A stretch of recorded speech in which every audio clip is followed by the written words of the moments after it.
જય શ્રી કૃષ્ણ, હર હર મહાદેવ, જય માતાજી। કેમ છો બધા મજામાં? તો સ્વાગત છે અમારા આજના નવા બ્લોગમાં। તો આજનો બ્લોગ છે ને મારી ફૂઈ એટલે કે મારી સાસુમાએ ચાલુ કર્યો છે, તો જોવો અને લાઈક શેર સબસ્ક્રાઈબ કરતા રહેજો અને અમને આવો નવો સપોર્ટ કરતા રહેજો। ચાલો તો મારી ફૂઈ આજે બ્લોગ ચાલુ કરે છે। સીતારામ ને જય શ્રી કૃષ્ણ બધાને। જો આજ તુલસી વિવાહ છે, આજ ભગવાન નો વૃંદારી લગ્ન થયા હતા અને આપણા પ્રભુ ભરણે આવ્યા હતા, તો આપણે કીક પણ નવીન બનાવીએ, મીઠાઈ ઘરમાં બનાવીએ। તો જો આપણી આ મીઠાઈ એકદમ આ શિયાળા માટે જ છે, શિયાળા માટે એકદમ હલ્દી। આ ખાધા રાખે ને માણસને દવાખાનામાં 1 રૂપિયો ન નાખવો પડે। આ છે તલ, જો આ તલ, આ સફેદ તલ છે, આ તલની આપણી હેકે નાખવાની। તો થોડા સેજ લાલાશ પડતા થાય ને એટલે આપણી આ તલને આ રીતે હેકે નાખવાના, સતત ફેરવા રાખવાનું। તો જો આ આપણી છે ને લાલાશ પડતા એકદમ હેકાઈ ગયા। હા, આવા થોડા લાલ થઈ જાય ને એવા હેકવાના છે। અને હાલો એવો આવ્યો બીજો સ્ટેપ। ઘણા પાસે હેવતા અટાણે ઘેર મિક્સર જાર થઈ ગયા, પણ કોઈ પાસે ન હોય જો મિક્સર જાર તો ખાંડણી હોય ને લોઢાની, પેલા જ લોઢાની ખાંડણીમાં જ કૂટળતા, એનાથી પણ કૂટળાઈ જાય। તો જો આ રીતે આમાં નાખે અને આપણી દરે લેવાની છે, આ રીતે દરે લેવાની છે। મંદિરે સારી રીતે મળી આપણે ઝીણો ભૂકો એટલે આપણે ટૂંકમાં હળદર લોટ હોય ને લાડવાનો એવો ભૂકો કરી નાખવાનો। બહુ ભૂકો કરીએ તો મોંમાં સોકે।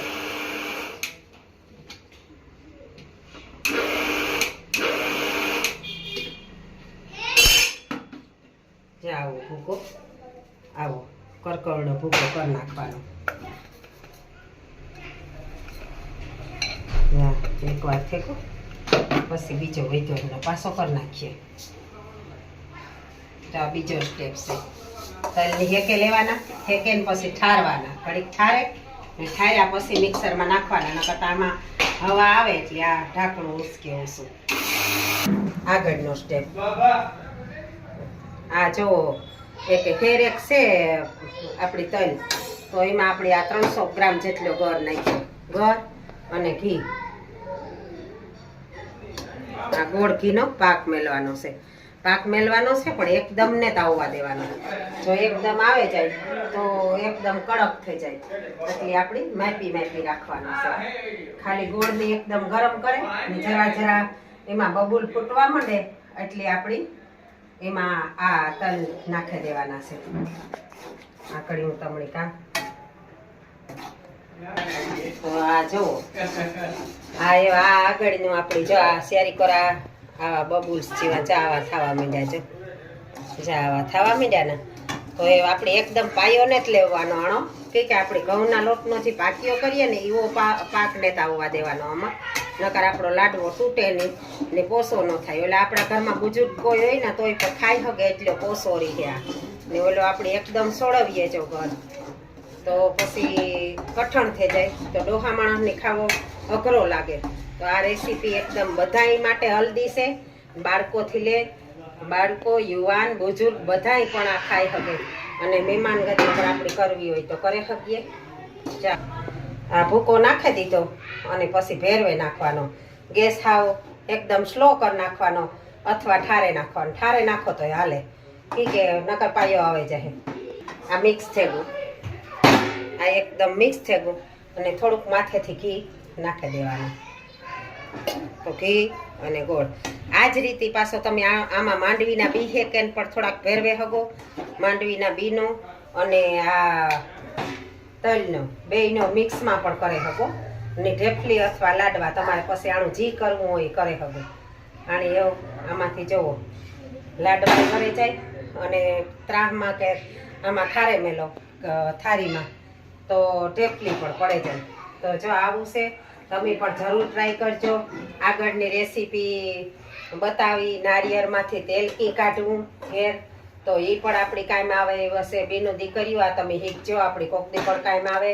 અમારે અમારે છે ઈ આખા વરસમાં કદાચ વરસ કરતાં પણ વધીએ એટલું ટોપરાનું તેલ થયું. એ પણ હું તમને દેખાડા. તમને જે બતાવીને ટોપરાનું તેલ તમને બતાવ્યું ને એ જોવો. આ પાણી વગરના ટોપરા હતા અને દુકાનોમાં જે વેસ્ટમાંથી બેસ્ટ બનાવ્યું. આ પાણી વગરના નાળિયેર હોય એ તો કંઈ કામ ન આવે. ઘા તો ટોપરા પાક કરવામાં કામ આવે અને ઘા આમાં કામ આવે ઘા ખમણ કરવામાં કામ આવે. તો આ ટોપરાનું તેલ જોવો એવા આઈસ બોક્સમાં મૂકી રાખ્યું. આ એક અને આ બીજી, આ 2 બરણીઓ એવડી ભરાણ્યું અને આ તેલ આપણી માથામાં નાખવા હાટું રાખ્યું અલગ. તો આ એટલું આપણે અલગ રાખી દઈએ ને આ છે આઈસ બોક્સમાં ફ્રીજમાં મેલે દઈએ તો આપણી વરસ ખાવા 1.5-2 વરસ હાલે. આ તો કેરળમાં તો આમાં રાંધે જ ખાય. આપણી તો માથામાં નાખવું. તો જરૂરથી ટ્રાય મારી બેનો દીકરીઓ કરજો તમે. આ લાડવા તલના અને આ આપણી ઓલાનું તેલ નારિયેળનું જોવો એકદમ મસ્તીનું હોય. તો જોઈજો તમે. સીતારામ, જય શ્રી કૃષ્ણ, જય માતાજી, જય દ્વારકાધીશ.